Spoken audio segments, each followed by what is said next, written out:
Супер. Значи денеска зборуваме за тестирање. Претходно се навративме со колегите малку за тестовите практични и сега дојдовме до моментот како да ги подобриме способностите. Конкретно издржливоста. Па одевме од од околу со приближни бројки, но нас ни треба како професори по физичко и тренери идни да знаеме нешто конкретно, затоа напишеме рецепта. Одиш на лекар, нели, запишуваш рецепта. И овде вака вели, 8 недели тренирале. 2 тренинга неделно правеле. Трчањата биле во време трајање 30 минути, значи, ајде вака, колку се сеќам, да. Првата, секој тренинг непрекинато 25 минути. Во втората недела 30 минути, третата недела 35 минути и четвртата недела 40 минути. Значи, 2 тренинга со 25, може да се запишете или да се вратите да го слушате после втора минута објаснувам. 2 тренинга со 25 минути, 2 тренинга со 30 минути, 35 минути, 40 минути. Идејата е дека има постепено на зголемување на што се зголемува со зголемување на времето. Интензитетот, сум пишал време трајање. Или обем. Значи зголемуваме што? Интензитет или обем? Обемот на тренинг го зголемуваме. Со овие работи термини ке треба да баратате. Арно, ама види се, колку да трчам, силно. Ајде, ова ќе го излечеме. Ова ни е еден од побитните моменти. Ке го ставиме, нека биде вака. Значи, колку силно да трчам. 140 до 150 удари за возраст 18 до 20 години. Ние мислам дека имаме земено 20 години.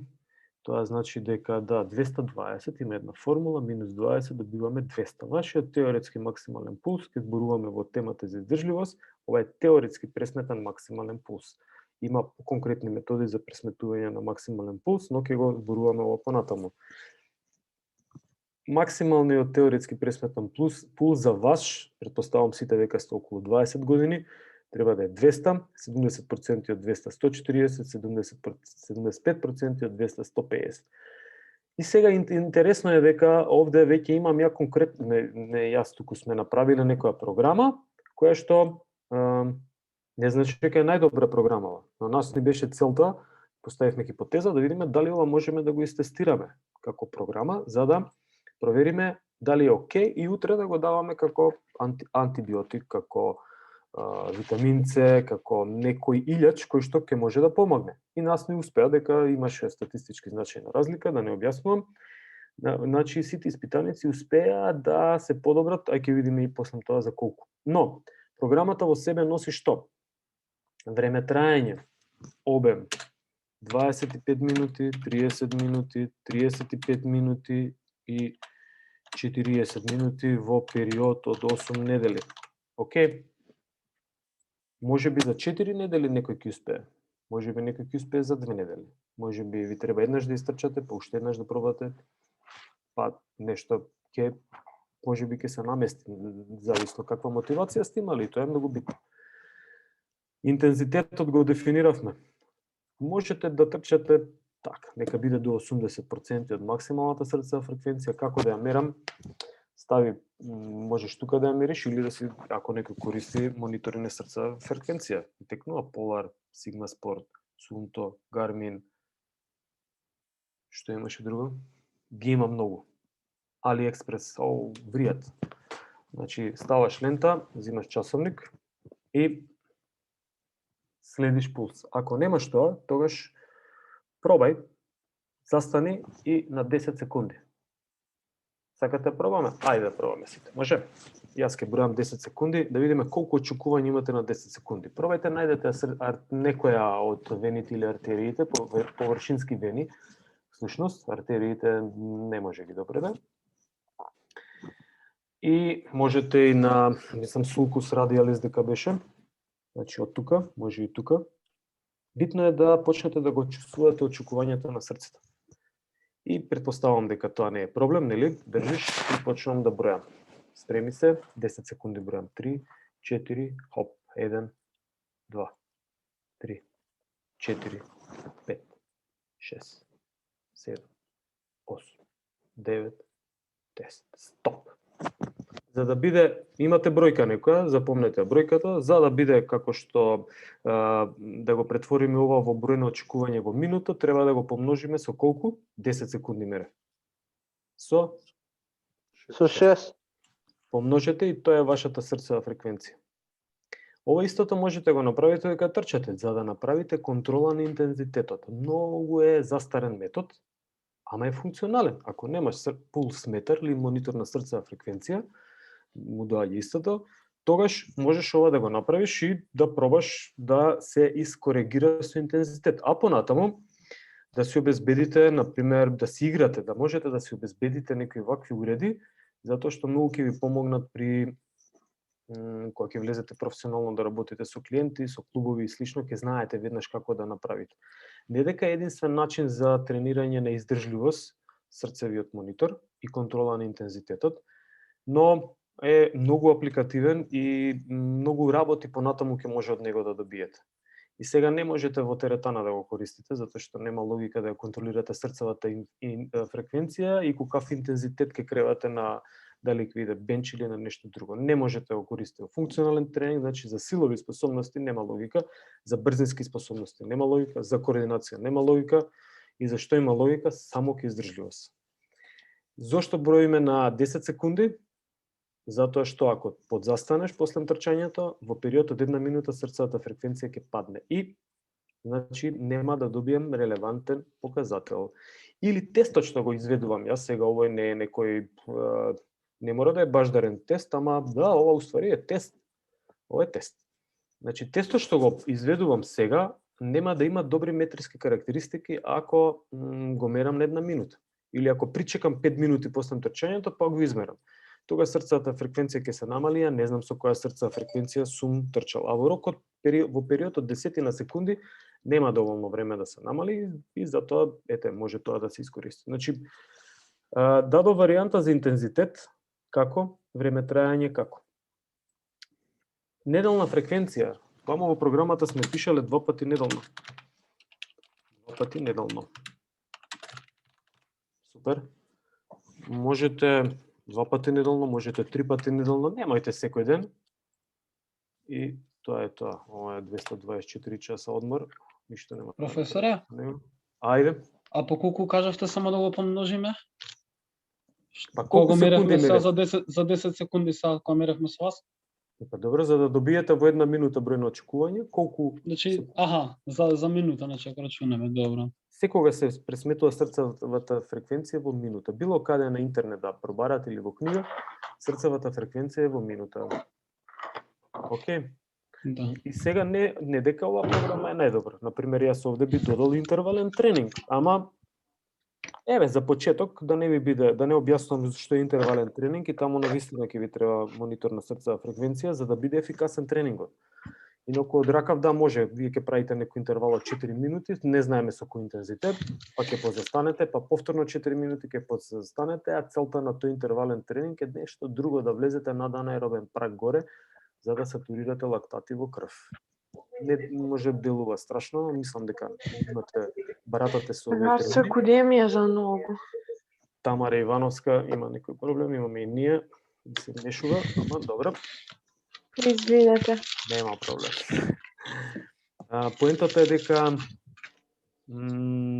еве, држете се до ова и пробајте еднаш неделно да истрчате Куперов тест. Например, трчам 2 пати првата недела по 25 минути, ако ова е 25 минути ако имате резултат по 1800 метри, по 2000 метри за машките, по 1600 метри за колешките. Ако веќе трчам околу 2500 нешто тамо за колегите и околу 2100-200 за колешките, тогаш почнете со 30 минути. 30-35 минути почнете. И тоа ќе биде лесен тренинг. Значи ова 75% е всушност на скала од 1 до 10, негде околу 6-7. Значи може дури да ќе се запотите после втора, трета минута, нема веднаш. Ќе се чувствувате пријатно, но убаво е да контролирате срцева фреквенција. Има и попрецизни формули за срцева фреквенција. Пробајте, најдете ги на интернет. Ја имам нешто спремено, ама тоа е тамо во април, мај, кога ќе имаме издржливост. Океј. Ова беше за издржливост. А што правиме сега за згип и склек? Значи, таму исто не ми пративте, избројав колку луѓе пратија. 10. И згип и Професоре? склек. Ајде. Денеска бев покрај ке, ама немав услови бидејќи сум висок и не можев да правам, а исто немаше ни за склек, имаше само тако за подигање за стомашни. И ако знаете некое место да ми препорачате друго освен покрај ке. Знам на тоа место каде што си бил покрај кеј, Да. само ќе ги свиткаш колената. Јас 2 метра дека сум и многу некако тешко ми доаѓаше. След првото дрво што ќе го видиш, што има хоризонтална гранка и на која што можеш да се поткачиш, малку да е повисока, и исто. Ќе оди со потфат, свитка ги колената и Значи нема да не има е проблем за нозете. Добро, Битно е да не допираат нозете, снајдете се возрастни сте. добро. Некој друг ќе ни се вклучи да ни каже зошто нема пратено податоци за тестирање? Имате ли проблем да не можете да изведете згип или склек? Има ли некој? Ајде, кој? Сербес. Сакаше нешто да ни кажеш? Не, да ви кажам дека јас не можам да изведам згип. Добро. Има уште некој што не може да изведе згип? За да... И јас. Супер. И Ај јас. сега, тука ќе важи правилото што го кажав на почетокот. Ако сакате да бидете добар, што спортови да одберам? Спортско качување. Добри, знаете што е спортско качување? Да. Нешто се качува и нешто е со спорт врзано. Знаете што е алпинизам? Да. Алпинизм. Па не алпинизам, алпинизам е на карпа, спортско качување е повеќе на дзид, ама може и на вештачка карпа, со тоа што условите се со некој друг систем тамо. Ајде, тој спорт ќе го промовираме у наредниве 1 минута. Ако сакате да бидете добри во спортско качување, треба да тренирате што? Фудбал, кошарка, маратон, пливање или спортско качување? Спортско качување, Точно, конкретно. сега кај згипав. Само со Никола зборува, мене ми е супер, ама можете и другите се вклучите. Дознав Никола веќе е 2 метра. Секи го испрашам. За сега. Јас тренирам спортско качување.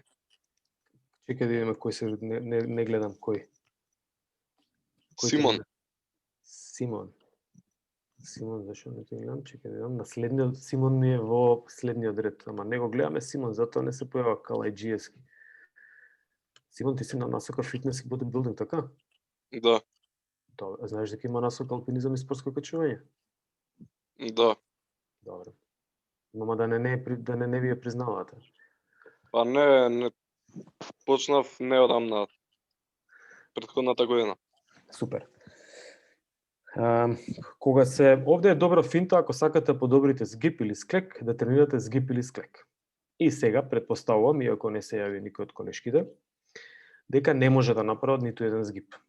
Дали е точно? Некој што проба? Што пробала? Еве Моника и Нико. Моника часот од колку луѓе сме тука? 60-тина, само со двајца комуницирам, тројца и Сербе се вклучи. Мартин сака да ни каже нешто, Раджепагич, ама си знае. Аз извинувам и Симон.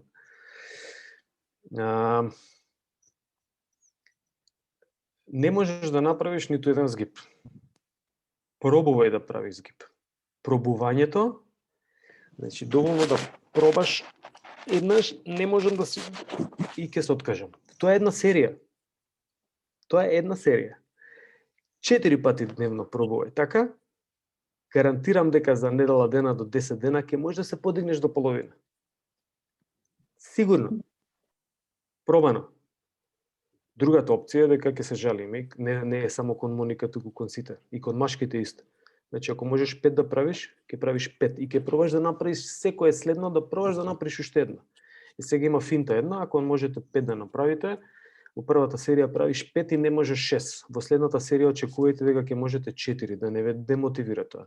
Во третата серија веќе е прашање дали ќе можете 2 или 3 да направите, затоа што ако си дадете мала пауза, тие резерви кои што го подхрануваат мускулното ткиво, но и централниот нервен систем, затоа што е блиско до максимална сила ако правите помал број на повторувања, се заморуваат и треба време за опоравок. Но има успех. Целта е дека има успех во тоа.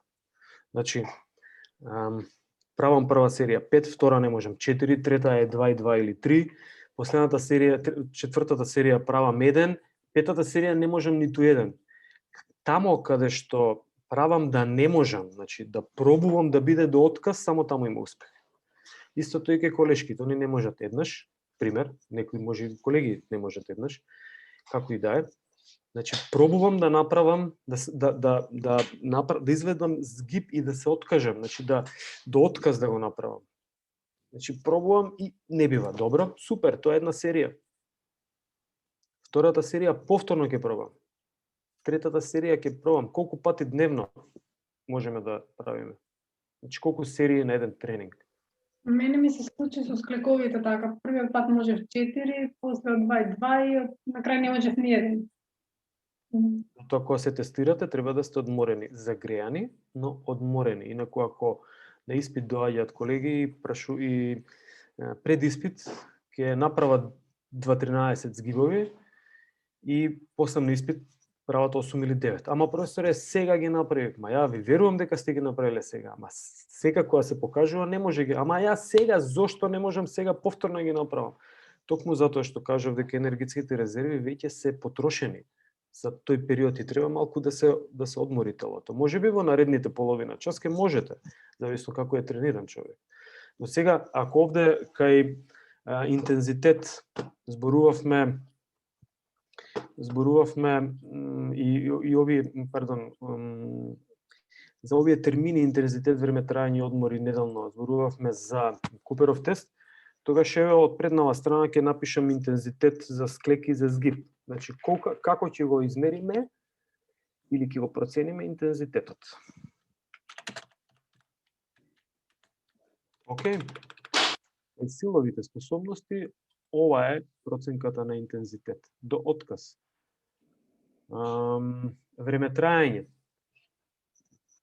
Ајде, може време траење, да го кажеме, дека ќе биде до отказ, ама нас ни треба сега овде една друга мерка, која што ќе ја кажеме да биде повторување. И таа мерка повторување, сет или серии. Серии ни требаат. Колку серии? Имате идеја? Сега ги напоменав. 4, 5, 6. Зависно. Точно. Но јас би играл со минимум 3. Првиот ден, вториот ден, минимум 3. Третиот ден, 4. И така натаму. Понатаму веќе 4, 4, 5, 5, 5. За разлика од издржливоста, силовите способности многу побрзо се трансформираат и очекувано е дека за 3 до 4 недели вие ќе можете да направите еден згиб, тие што не можат. Ама бара пасионирано вежбање. Излегувам полеп, има оние за, не знам дали ги има тие за тресење теписи поред згради, порано ги имаш. Вратила за тресење. Да, јас живеам во Карпош. Има. Има. Тоа се од комунистичко време, ама функционални се за згибови посебно, пошто теписи никој не тресе. Ги тресат низ прозор теписите сега. Значи, се закачуваш на вратило со потфат и пробуваш да направиш. Еднаш и ти се јаде, ама ај ке пробам уште еднаш. Многу ти се јаде, ама овој професорот досаден 30-42 минути зборува за згибови и за склекови. Ај ке пробам уште еднаш. И можеби ке запомните што ви кажав и после ќе дам леп да купам. Склекови може и дома кога ќе дојдете за колешките, а за машките треба една таква справичка разбој. Не е проблем и тоа да го најдете, свиткајте колена, да не удирате со нозете долу, нели, никога. Океј. Дали има некој прашање во врска со ова? Река интензитет претходно за трчање спомнавте 220 минус 20, тоа се годините, така? 220 ја земаме како бројка на години, а некоја референтна точка на години.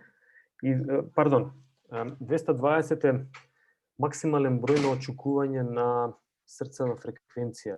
Значи, вели ова е многу теоретска формула, ама функционира. Вели вака, Над 220 очекување во минута срцето веќе, всушност срцето е во фибриларна состојба или фибрилизирано, или тоа значи, има еден термин по гајто, не звучев на српско-хрватски, вика лепрша.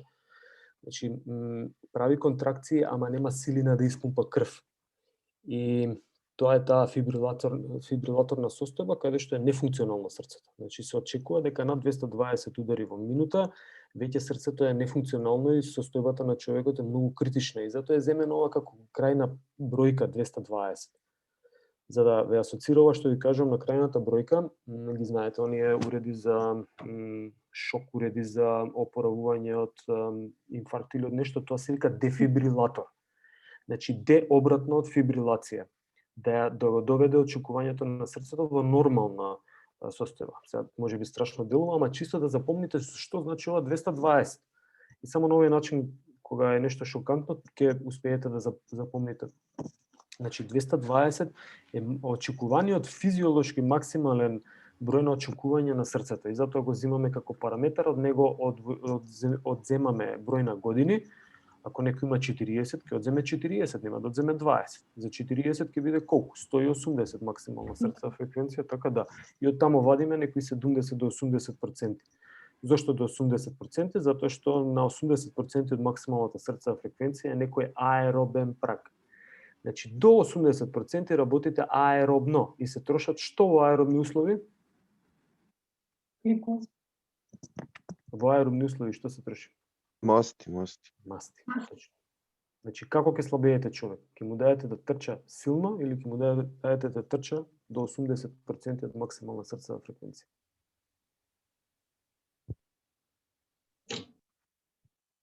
Силно. Што посилно? Ќе цркне.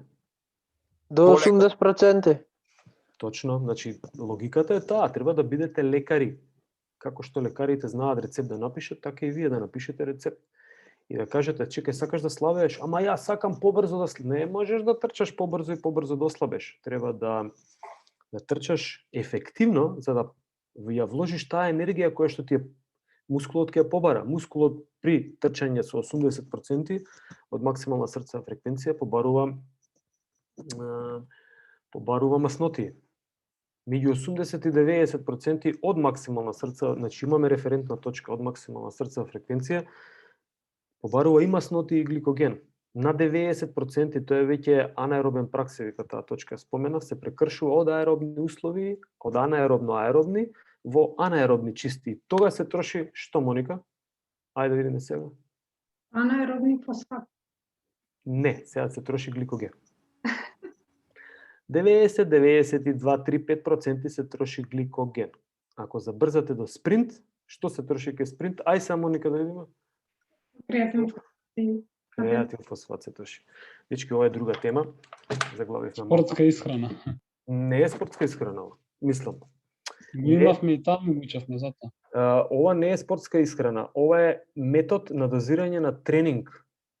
Затоа што телото наше е машина и оно побарува и троши и дава енергија. Значи, како што во возило ставате Супер 95-ка, дизел, плин или метан, или во авиони керозин, 130 октански, така и овде. Треба да му даете на телото енергија, ама ние веќе сметаме дека имаме некоја енергија. Значи, сега ке човекот што го слабееме, не спомнав ја диета како да прави. Значи, не исхрана. Јас споменав со кој интензитет да трча или да прави активност. Ај уште едно близ прашање. Дали можете да ослабете човек во теретана? Може. Како? Со Само бодибилдинг метод? вежбање и метаболизмот му се крева. Јас мислам дека не е толку битна физичката активност колку што е битен калорискиот дефицит. Точно. Најдоброто трчање. Апсолутно се сложувам. Можете да направите да ослабе човек и со работа на нива, а не трча. Цело време копа компир. Например, ама ослабел или ослабела. Може и да не вежба да слабе ако е во калориски дефицит. Добро, може, ама сега ние зборуваме овде за тренинг, не за диета. Инаку се сложувам, тоа е комбинација од едно и друго. Повеќе серии со мала килаж. Да, и паузите на одмор. Ќе има одмор или нема да има, Драган? Нормално дека ќе има одмор. Помало одмор мислам дека. Ба ја не би му дал одмор, или не би дал одмор. Кружен тренинг без одмор, многу низок интензитет, дури можеш да ставиш во овој случај монитор на срцева фреквенција и слободно да контролираш срцева фреквенција. Значи цело време да се движиш, дали е теретана, дали е сала за функционален тренинг, дали е надвор на оние вратилата каде што Никола не го збира. И секаде само треба да можеш да ја одржуваш срцевата фреквенција во овие 70 до 75% и да бидеш активен 20-25 минути. Ке слабееш, точно. Можеби ќе подобруваш издржливост. Ќе подобруваш, ама не тренирајте така за Куперов тест. Инаку супер ти е идејата, Драган. Точно, на тоа се однесува. Да не те прекинав. Начески. Не, ве слушам, не. Океј. Добро. И сега ово овде што го објаснивме заедно во некои 50 на минути веќе, чини пари. Сега почнам да ве мотивирам. Значи ова, не само ова ако го научите, туку кога ќе завршите факултет, вие ќе, ако навистина, нели, се стекнете со знаење, а не може да завршите на друг начин, тогаш вие ќе бидете остручени ова да го научите. Значи, ако ја знаете методата, што да тренираш, како, и не во овие 50 минути, ова е само мало осврт на нешто, но може тоа треба многу подетално да се направи. Но ви кажувам дека кариерно гледано можете да го искористите како метод за финансиска надокнада. Нели? Ама треба да знаете и тоа ќе се прочита еднаш. Ако некој не знае и почне со еден клиент, следниот клиент нема да дојде. Може би ќе подојдат 5-10 клиенти и ќе се изгубат, но ако знаете, тогаш ќе ве бараат и другите. И затоа е добро да ги имате работиви, да ги учите и да ги студирате. И сега темата беше тестирање. Побегнавме од темава, ама мене ми е многу битно и сакам да ви кажам дека не уште еднаш да завршам за првиот дел, не ги гледате да ги завршите врските. Значи треба да имаме тестирање. Да беше со физичко присуство на ставата, вие во оваа недела ќе бевте истестирани сите. Можам, не можам, тоа е, ќе запишам бројка 0. Ама не може во трите теста, многу се ретки тие, во трите теста да не може да изведат барем една норма. Океј. Или, не знам, ај на следниот час ќе пишете, ќе кажете, ќе запишам ако некој не може. Не ми ги праќате резултатите, ако не можете, тоа е дефинитивно. Но ве мотивирам да го пробате. И сега, темата е тестирање. Постојано зборуваме веќе 2 часа за тестирање. Значи, тоа е, целта ни е сега да пробаме да научиме што со тестовите. Еве како ке вас. Минатиот час ги испрезентиравме тестовите, заедно ги обработивме. Сега веќе имаме проблем. Ја не можам да го направам Куперовиот тест. Што треба да направам за да ја поминам нормата? И тоа се, всушност, затоа ги тестираме ние работите во моториката, тестираме или координацијските способности, или ќе видите други способности, за да може да направиме проценка на фактичката состојба на моторичкиот простор, тоа што не интересира. Па, например, во некои спортови се тестираат само специфична моторика. Некои можете да имате професионален кошаркар која ќе му дадете да игра фудбал, утредента ќе има воспаление на мускулатура. Океј, затоа што тој не ја вклучувал таа мускулатура, вклучувал тотално друга мускулатура. И ако е тој спремен, тој е платен милиони и игра за НБА, но кога ќе го пуштите во некоја друга активност, е тотално друго. Затоа постојат ситуациони, постојат и општи тестови, општо моторички тестови, ние ќе зборуваме за општите моторички тестови, во спортовите вие ќе си се насочувате кон други специфични тестови, но на кратко, значи тестирањето многу пати беше кажано во овие 2 часа, представува метод на проценка на нештото. Зошто тестираме? Тестираме за да направиме индивидуална проценка на клиентот, на спортистот. Тестираме двајца за да направиме споредба меѓу едниот и другиот. Тестираме тим за да направиме споредба помеѓу едниот и другиот тим. Тестираме еднаш, само за да ги споредиме, и тоа се вика трансверзално тестирање. го имам негде во слайдовите. Но тестирам сега згиб и после одредена програма тестирам згиб повторно, тоа се вика лонгитудинално тестирање, значи должинско тестирање. Може да сватите зошто се ни требаат тестовите. И не само заради ова. Тестовите ни требаат, например, после рехабилитација или од кога ќе почне процесот на рехабилитација после повреда. Ние треба да знаеме човекот дали има опаѓање на мускулно ткиво, значи дали има атрофија на мускулатура. И тоа ни е стартна положба. 4 см квадрицепс му е опаднат на ногата на која што е опериран преден вкрстен лигамент или нешто друго, интервенција. Што треба да направиме прво? Што мислите? За да ја вратиме ногата да биде функционална. Јас ќе помогнам. Треба па не само не само квадрицепс, јас споменав квадрицепс, туку целиот обем се мери, значи и бицепсот на задна ложа и квадрицепсот напред. Значи треба да ојачаме, да зголемиме силовата способност или да направиме хипертрофија на целата мускулатура, но тоа се постапки тамо како оди. Нас тој момент како тренери или дејци во физичко образование ни е предмет на разговарање, инаку пред да дојде клиентот кај вас, поминува физиотерапија и слично.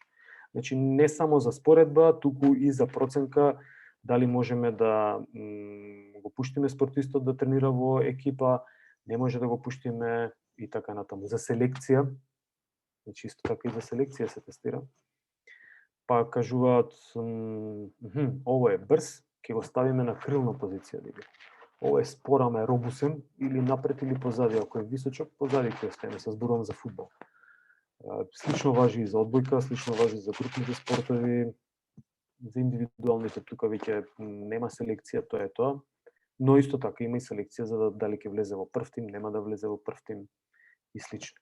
Некогаш тие тестови за селекција се нехумани, затоа што може да изфрлите, например, Меси можете да го изфрлите, затоа што нема доволно висина и мислам дека имаше таму уште некој проблем со нешто од моторика, но Меси е Меси, има најдобар професионален договор во свет. За 3 години беше основицата колку 500 милиони евра. Така да затоа веламе нехумано некогаш, но е добро да се има како информација. Па ете, чисто можете да промените позицијата. Особено не е убаво да се тестира за селекција кај дечиња. Таму е демотивирачки. Дечињата треба сите да играат. Сите треба да влезат, сите треба да играат и треба да ги охрабрите да играат, а не да ги исфрлите. Тоа е проблем голем, ако се работи така. Ова е ви испитно прашање. Дали вежбата е тест? Мислам дека споменав минатиот час. Дали вежбата може да биде тест или второто е дали тестот може да биде вежба? Се сеќава некој? Тестот може да биде вежба. Точно, тестот може да биде вежба, како што е Куперов тест, ви кажав, згиб и склек работете ги до отказ, значи сега во оваа улога е вежба. А вежбата официјално тест за да споредувате, например, ајде вака ќе направиме agility тест, било кој тест за агилност, еве нека биде кој е ова, Илинойс, да, еве го Илинойс, супер. Илинойс тест, вие можете да направите модификација на тестот, ама тој веќе нема да биде Илинойс. И се што се случува? Ако направите модификација, тогаш не е иста задачата, можеби не се исти метрите, и вие веќе не може да споредувате вашата популација што сте тестирале со некоја друга популација во некој друг клуб. И затоа тестовите пробуваат да се унифицираат. Па, например, имате Biodex машина. Biodex машина на која што уникатно се проверуваат, може да се истестираат сите зглобови. Чекајме што јави. Ајде, овие слики се подобри. Значи, можете уникатно да истестирате сите зглобови и тогаш кога ќе отидете од еден лекар на друг лекар или од еден тренер на друг тренер, он ќе ги прочита резултатите од Biodex и тој точно добива резултат за вашиот максимален вртлив момент, например, во зглобот на колено.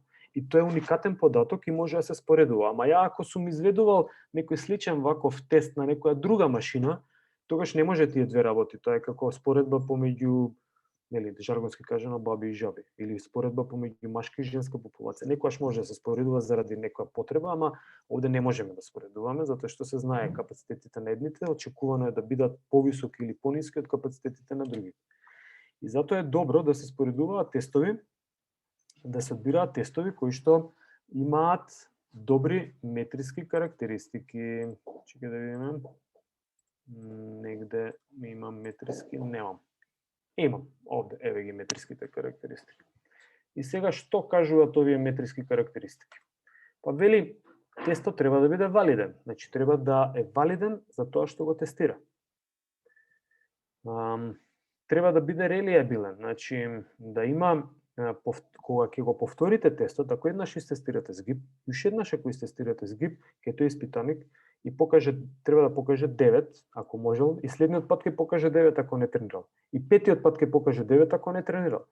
Но ако тестот не е релиабилен, тогаш првиот пат ќе покаже 9, следниот ќе покаже 15, значи испаѓа дека капацитетите на човекот или на клиентката што тестирате се промениле, а не е вистина.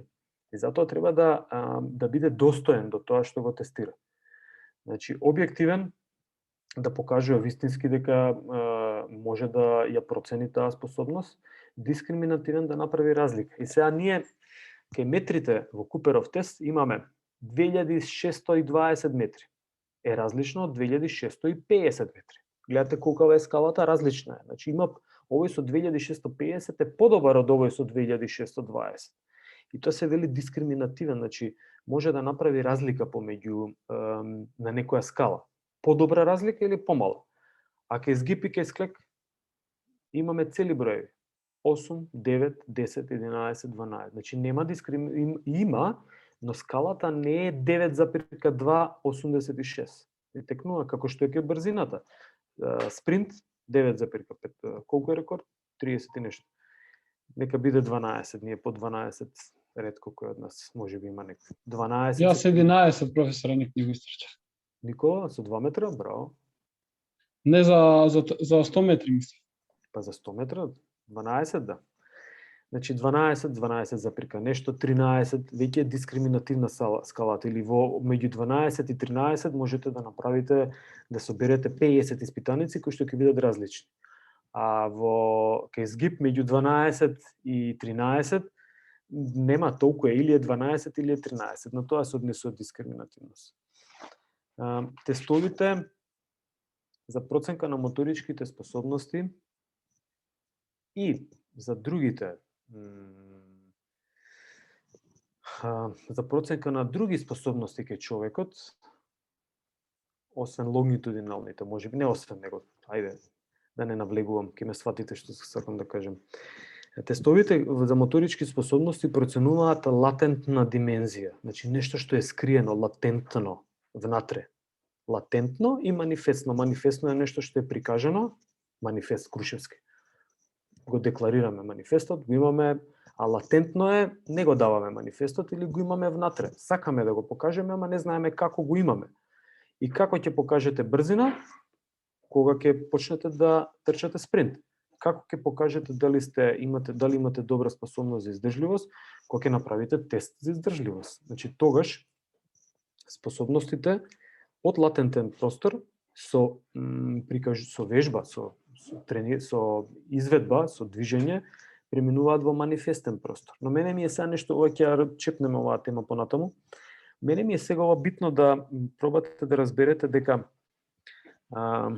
кога нешто тестирате што е латентна димензија, значи што не е екзактно, например, висина.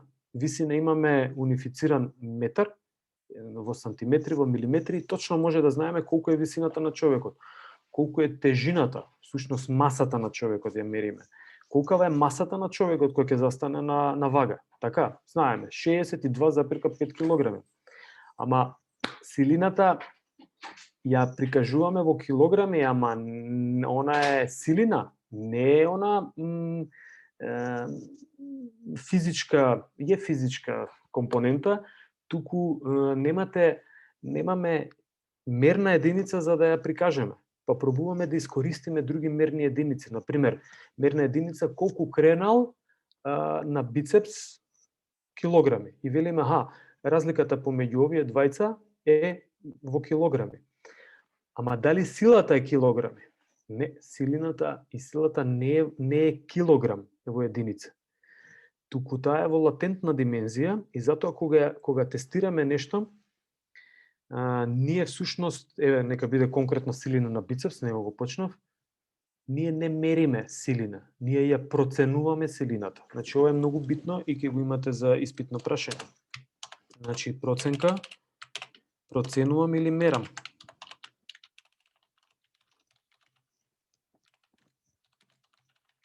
Мерам способности. Можам да мерам нешто што има значи, унифицирана единица.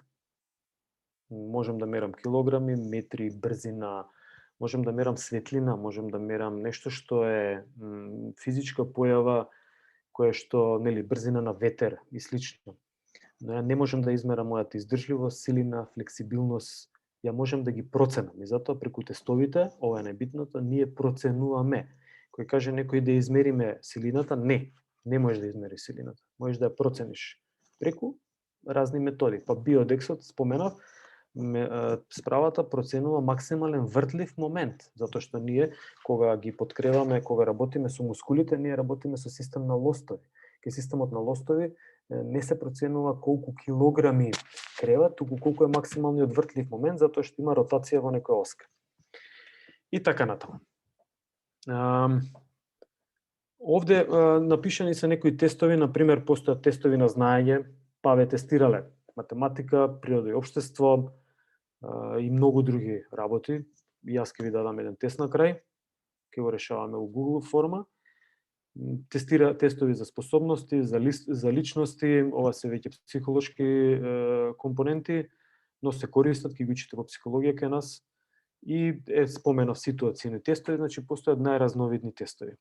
Ова е една слика кој го интересира, може да ме цимне или да видите какви све тестирања постојат, кога се споредува, дали една група се споредува, дали две или повеќе групи и така натаму, некои методи кои што се користат. И сега овде е интересно, за да го, бидејќи го споменав ова, само на кратко ќе преминам, го споменав латентниот и манифестниот простор.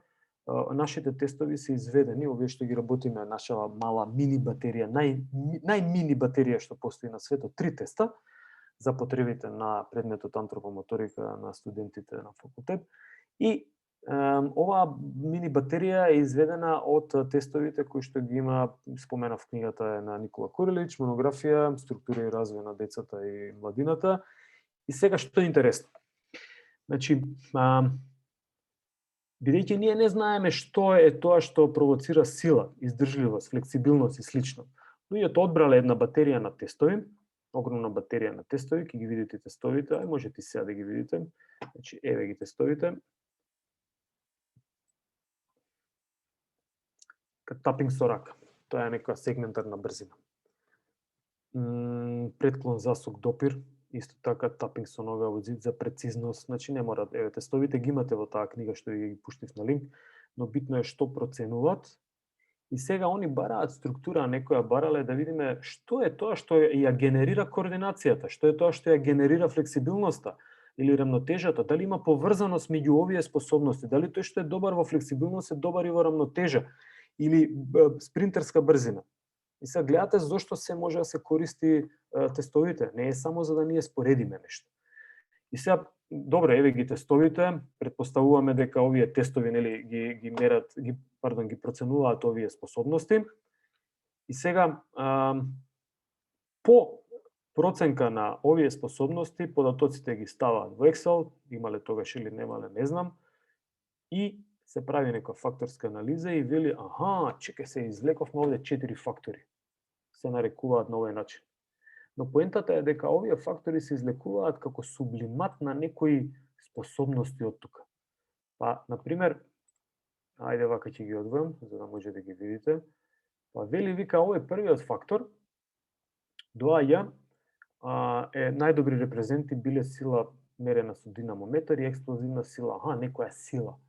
ама некоја изгледа максимална сила била. И тој го нарекуваат механизам за регулација на интензитет, значи многу интензивни движења, најверојатно, за регулација. Овде вика имаме репетитивна снага на раце, репетитивна, статичка, се издвоил како фактор и го нарекуваат механизам за регулација на интензитет на траење на ексцитација. Вамо беше регулација на интензитет, а овде на траење, значи временски нешто. Овој фактор го пополниле неколку тестови кои што се прецизност во нишање, прецизност, равнотежа, флексибилност, брзина, фреквентна брзина. Ги асоцирало дека овие сите може да бидат некоја регулација да прават на тонусот, на напнатоста на мускулатурата и така натаму. Значи не мора да ги знаете овие работи, ќе ги учите можеби факторска анализа на постдипломски кој го интересира, но поентата е да сконтаме дека просторот кај човекот се истражува исто така со цел за да се дефинираат внатрешните механизми да ни помогнат во дефинирање на способностите. Значи ја да знам дали ако во теретана работам преку вежби за сила, издржливост, ќе ја подобрам издржливост. И во тој контекст се тестира. Да, што се може да се тестира? Овде веќе се наведени способностите кои што ќе ги обработуваме. Да, координација. Координацијата е квалитативна проценка и најчесто преку време се одразува, затоа што тој што е добар во координацијски движења, тогаш ќе ги направи за пократко време движењата, ако ги зададете на некого. Ново научено движење исто се тестира. Дали за да процените координација на некого, ќе му дадете на некој детенце, ќе му дадете движење што го знае или што не го знае? Што не го знае. Зошто? Не знам, можеби е точно, можеби не. Ова е сега зошто? Тоа е битното. Ајде, на добар пат. За да бидејќи ако знае, ќе има, како да кажам, предвид каде да оди, што да прави. Ако не знае, тогаш више ќе биде реакција.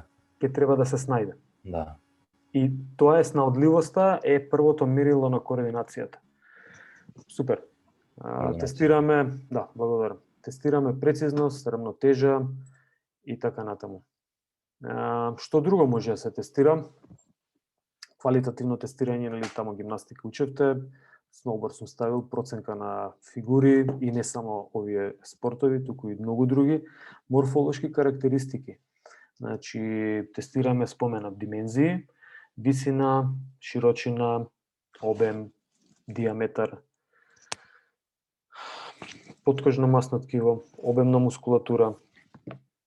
Истото се прави со ехо, имиджинг, со магнетни резонанции и многу други работи во морфологија кои учите спортска медицина. Се тестираат, споменав еднаш, конативни, когнитивни тестови. Ова ви интересен линк кај што можете да си се истестирате и да видите каква личност сте. И сега, само да видам, ќе ви го пратам. Кај беше чат. И некои 10 минути дека трае и на крајот така дава насоки кои сте, како што може би сте решавале вакви работи, најверојатно во психологија ќе решавате многу повеќе и ќе ви покаже професорката, но мене ми беше интересен па го најдов сега, ете чисто за анимација, можете да го искористите. Значи, поентата е дека ние ги правиме тестовите за да дознаеме нешто, да добиеме информација. Ова е една батерија на тестови која што конкретно имаме користено за проценка на млади категории во Фудбалска академија. И таму работевме с клек, нормално до отказ. И тоа го работевме на пот и за машки и за женски. Трчање правевме спринт 20 и 40 метра. Беше 40 метра, ама 20 на половина со фотокели за да биде попрецизно, да не биде на рака. Скок во далечина, што проценува скок во далечина? Некој? Скок во далечина. Го објаснив како тест. Дури еден од колегите ми прати, супер, пробал да направи скок во далечина. Хоп! Брзо, силно, Експлозивна сила. Експлозивно. Експлозивна, точно. Брзо, силна, експлозивна сила. Абдоминални. Еве ви, например, ова го работевме. Сега не дека е многу методски се што Google ќе каже, но нормално има и многу истражувања кои што не сите рич, него како беше абдоминал.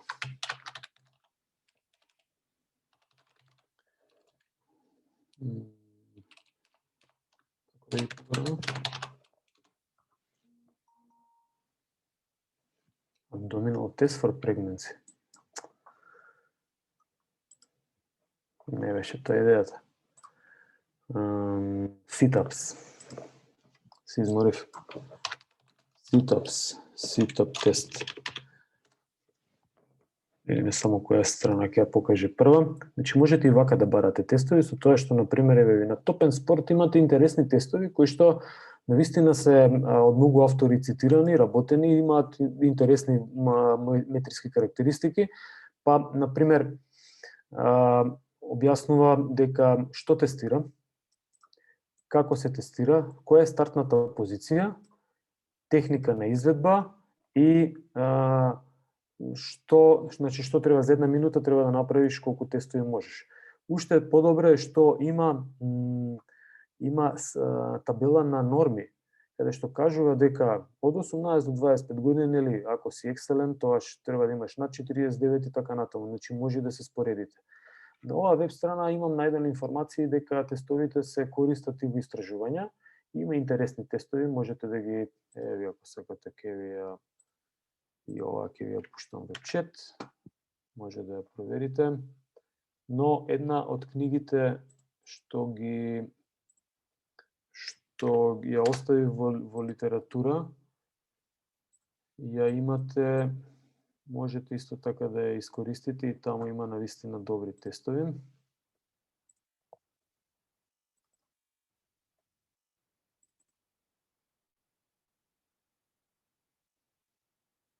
Да. 101 тест за еволуација, не дека е нешто многу ново, ама не дека е нешто стара.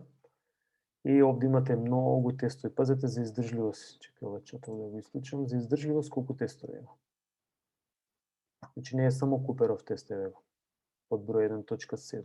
Имате многу тестови за издржливост, со тоа што има некои специфични, има некои само за анаеробна издржливост, но како и да е. Конкони тест, не, сакав да го кажам, йо-йо тест или multi-stage fitness тест или shuttle run тест, овде го има ли shuttle run? Не, валја дека го нема shuttle run. Знаете кој тест е shuttle run? Оно йо-йо, бип тест. Бип, па трчаш 20 метри. Бип, па трчаш на другата страна. Тоа е многу функционален тест, тоа е дел од батерија на тест, Eurofit батерија на тестови. Значи, еве вие книгата 101 evaluation тест, прочитете си, има интересни работи. Внатре, во меѓувреме смислувајте прашања ако имате. Некакви, ова веќе го знаете, комунициравме, за ова се објаснивме и имате прашања. За овој дел, ќе правам само уште нешто додека најдам и можеме да завршиме, само уште нешто ви покажам, а вие во меѓувреме ако имате прашања слободно.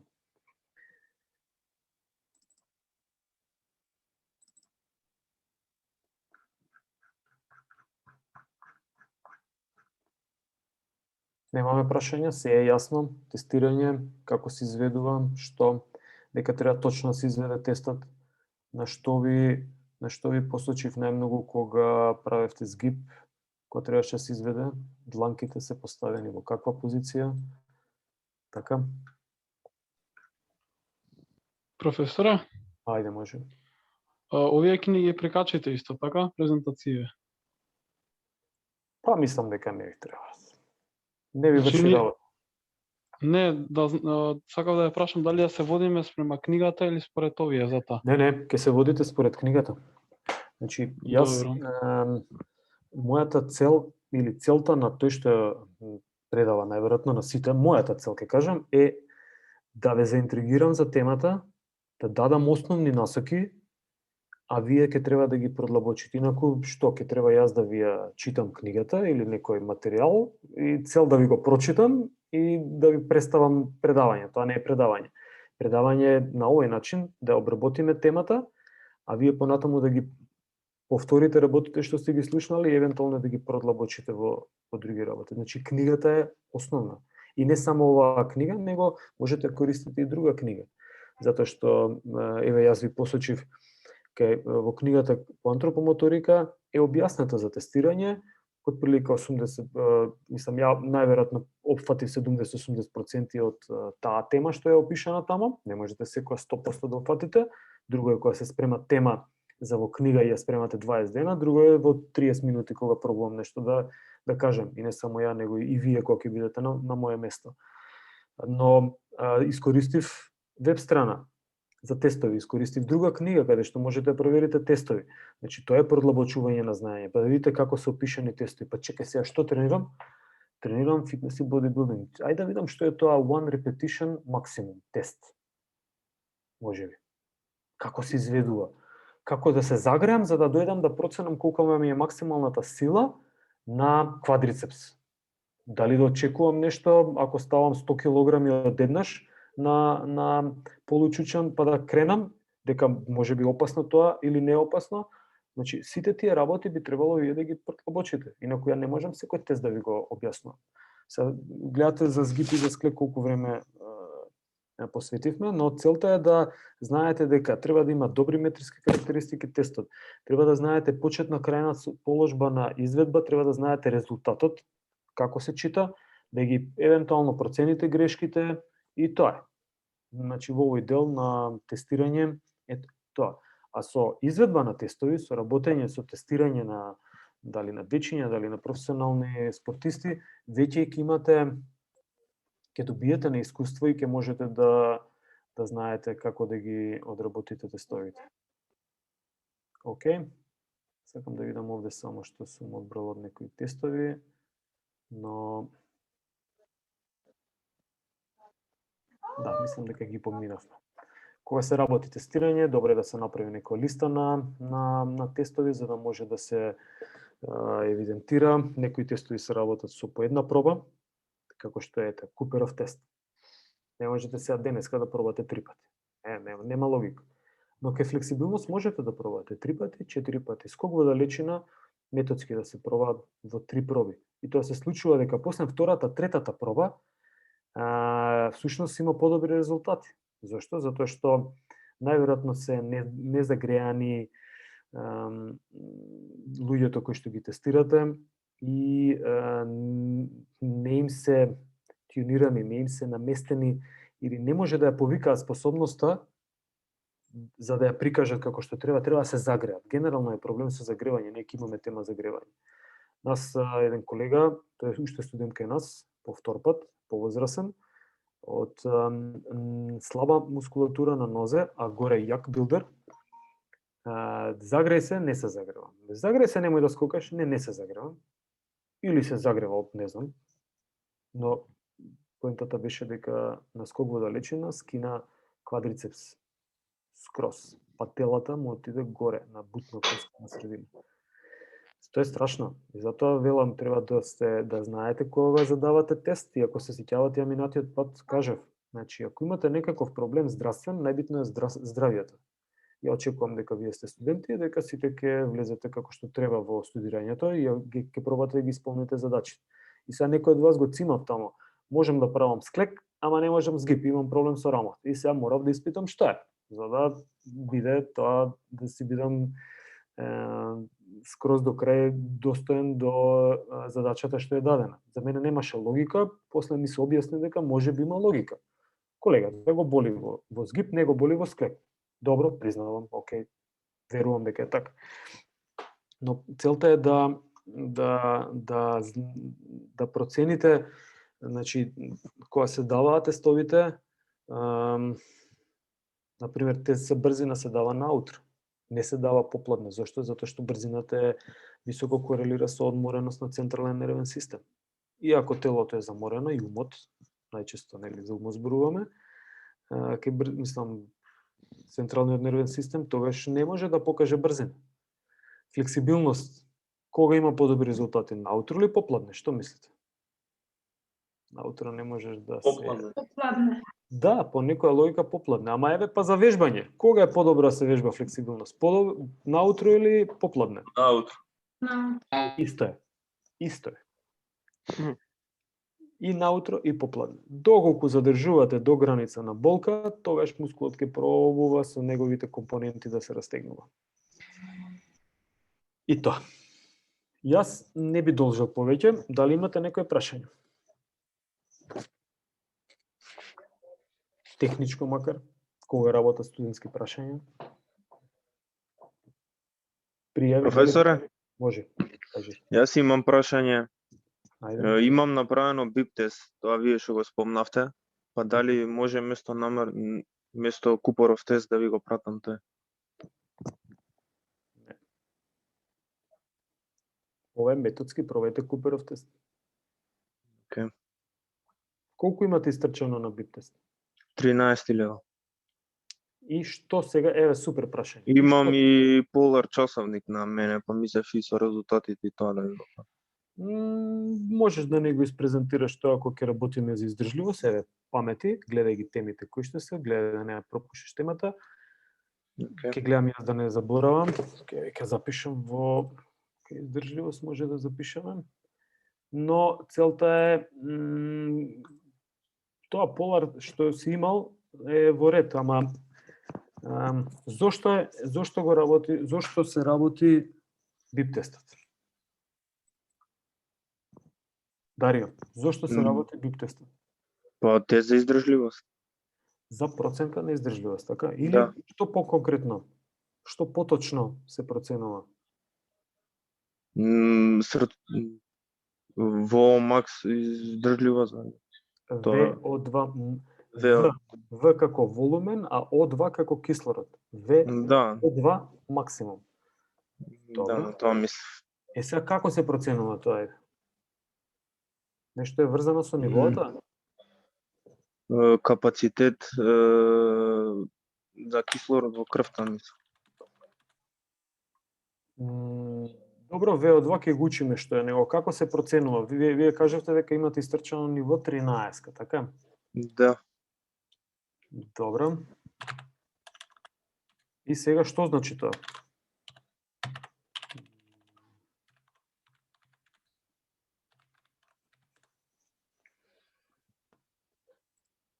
Не знам што поточно да ви одговорам, што ме прашувате. Што со тоа 13-то ниво? Што сте го направиле? Тоа е прашањето. Сте истрчале 13-то ниво и сега, или еве, сте истрчале 2700 метри. И сега што со тој податок? Го достигнал, тоа е мојот максимум. Издржливоста ја проценуваме преку метри или преку нешто друго? Тоа ми е прашањето.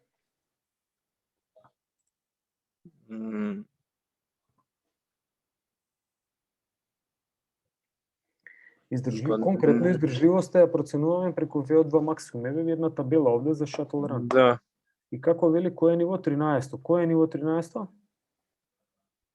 Например, има 6 или 8 левела, мислам дека се. Не, 6 се изгледа. Пардон, 6 шатли, значи ниво 13, ниво 13 шатл 1, ниво 13 шатл 2, ниво 13 шатл 3, шатл 4, шатл 5, шатл 6. Значи тоа е се во една минута. Мислам дека се. Да, па конкретно кај колегата вели ако истрчал да кажеме на средина ниво 13 шатл 4, значи тоа е истрчал многу пати, има тамо стигнал до 13 ниво. Мислам дека се 130 должини совкупно кои се собари. Ако ви интересира да го работите тестот, да, може да проверувате, но целта е дека вашата издржливост изразена преку VO2 максимум е 58,2. Тоа е целта на shuttle run тестот. Тоа треба да е целта и на Куперовиот тест.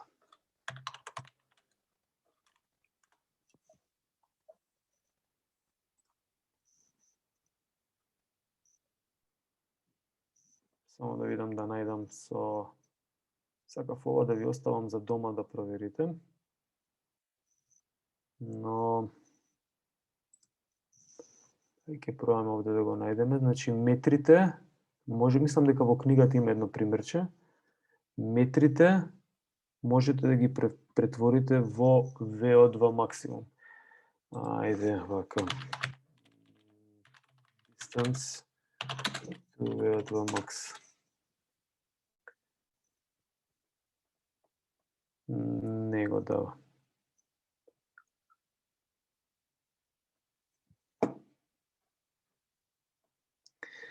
Што значи околу 2700 метри, ако трчате, тогаш вашиот VO2 max би требало да е преку Куперов тест проценуван, би требало да е околу 50. Ајде да видиме вака. Има и вакви моменти.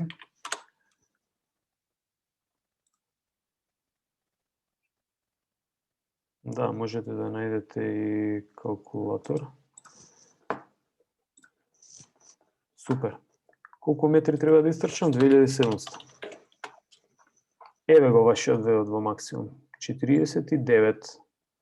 Ако можем, денеска добив податок од еден колега кој што истрчал 3110, неговиот VO2 максимум 58. И сега што ни покажува ова? Ова ни покажува, пак, еве, не знам што сум добил, но, например, професионален фудбалер во било која лига да земете, особено некој што игра на крилна позиција, мада сега сите играат и средина и назад, сите имаат добра VO2 максимум, они се негде околу 65-70 имаат. Маратонците, триатлонците, овие некои планинари кои што одат на поекстремни дистанци, имаат над 70-80, крос-кантри имаат 80 VO2 максимум. Значи, они да ги донесе на Куперов тест да истрчаат, 4000 метри трчаат без проблем.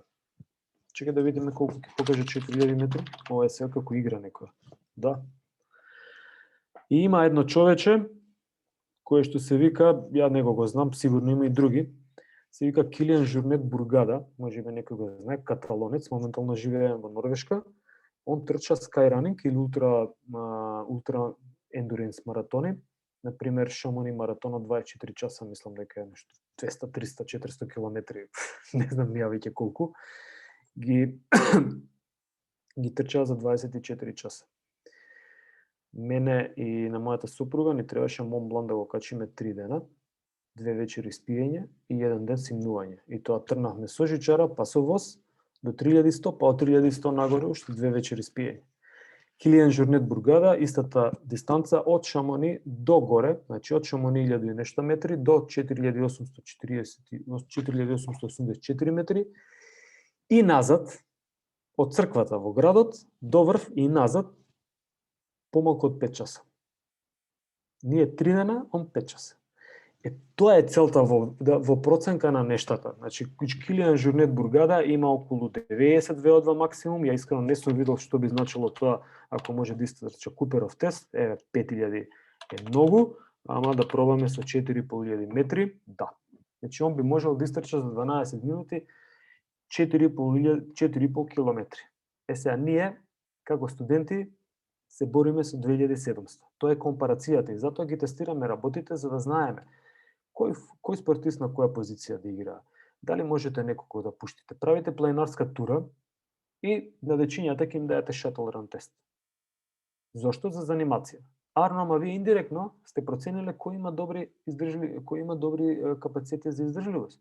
Па дали оние што имаат помали, ќе се ориентирате според нив, нели според најмалата карика, најслабата карика и ќе направите турата наместо биде 5 часа да биде 3 часа или 2 часа. И текнува. Значи во многу опции може да се направи, да се искористат овие тестирања. Но целта е не само да се истестира, мене ме викнале да тестирам многу клубови и екипи, и дечиња и рекреативци и никогаш не ги ставиле тестовите во функција, што исто нема логика. Тогаш бадијала, не тестирате. Јас, искрено да ви кажам, во последниот периоди кога работев со спортски екипи, не сум ги тестирал никога, сем медицински преглед. Мора да имаат сите и инсистирав на биодекс со проценка на анаеробен праг, за да знаеме како да ги настапиме интензитетите. Инаку VO2 максимум на 32 годишен фудбалер да му тестирам, нема логика. Тој знае се. Тој само треба да му кажете што треба да направи и ако има капацитет и знаење и умење, ќе го направи. Ама што ќе добиете со моментот што ќе ги тестирате? Првин, ова ви е добра пракса, всушност кажувам, не значи дека е најпаметно, ама јас тврдам дека е така од моје искуство. Треба да знаете што да истестирате, не се. Сега еден RM да истестирате кај екипа за да зададете тренинг за сила. Нема логика. Нема логика. Зошто? Затоа што да, вие ќе добиете податок за нив и ќе знаете и постам се вели, например, ако сакаш да работиш хипертрофија, ќе работи со 80% од максималната тежина што ја кренала и супер, ти можеш да поставиш програма.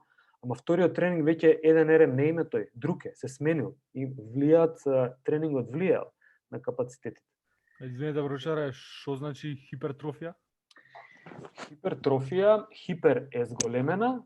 Чекај сега, ај кој ќе помогне? Ја на друг начин ќе објаснам. Да не биде Мартин. Мартин знае. Ајде, Антонио. Просто кажано добивање на мускулна маса, мислам.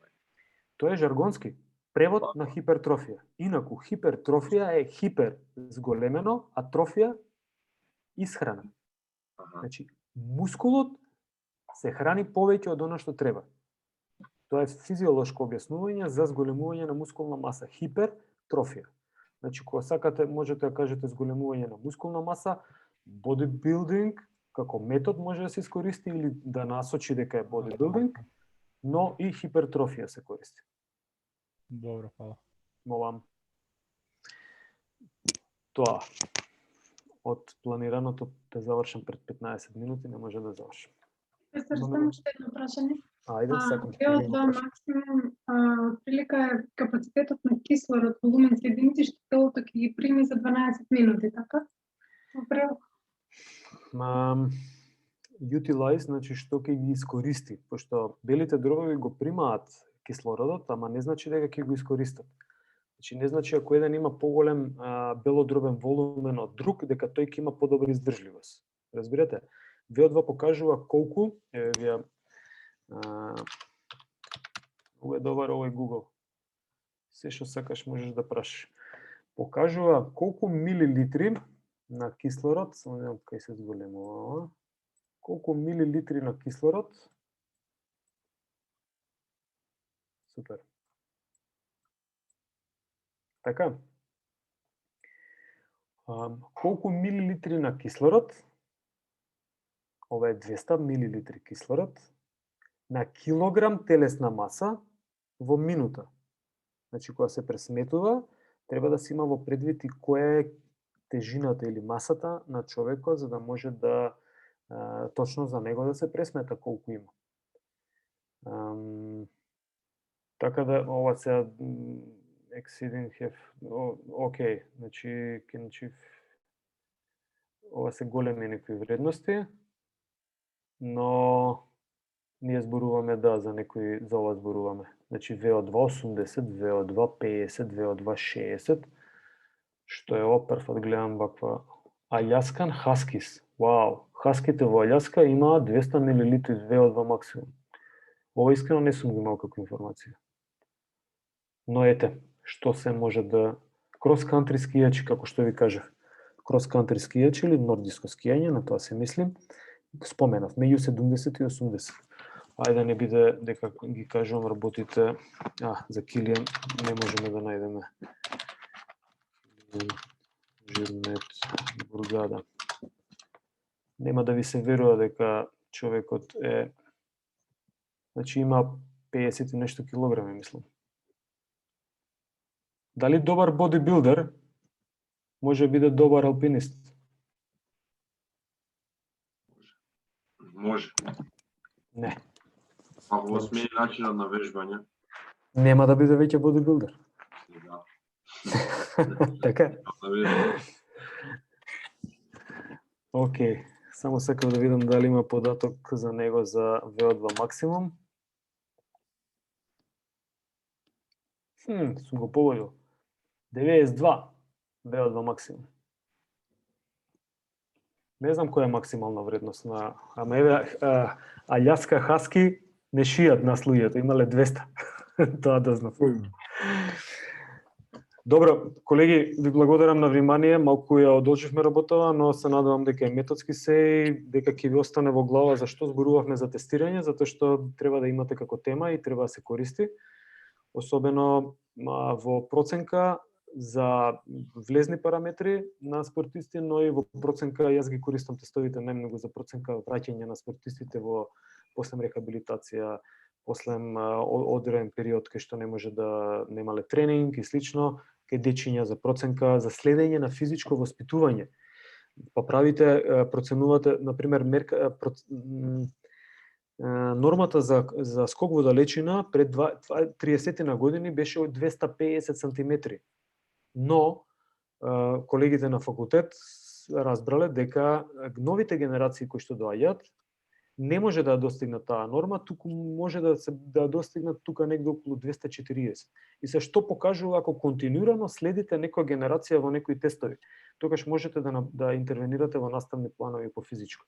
Добиете информација каква е таа популација на физички план, па дали треба да се направи некоја стратегија нели за интервенирање во физичките активности и слично, кој што е на поглобално ниво е многу поврзано со фонд за здравство, со здравје на цела популација и така натаму. Значи не е само ние да ги тестираме и супер, ние тестираме. Сега донесовме апаратура 100.000 евра, чини апаратурата, тестираме. Треба да го ставите во функција тоа, инаку бадијала да тестирате. Кој го интересира повеќе, може да ме цимне и тоа е тоа. Океј, ви благодарам уште еднаш на внимание. Очекувам дека ќе ми праќате резултати за тестови. Не чекајте да биде тоа во нареден вторник во 5:45, затоа што ќе ми треба време да ги проверам. И некогаш не можам веднаш да ги проверам. Океј?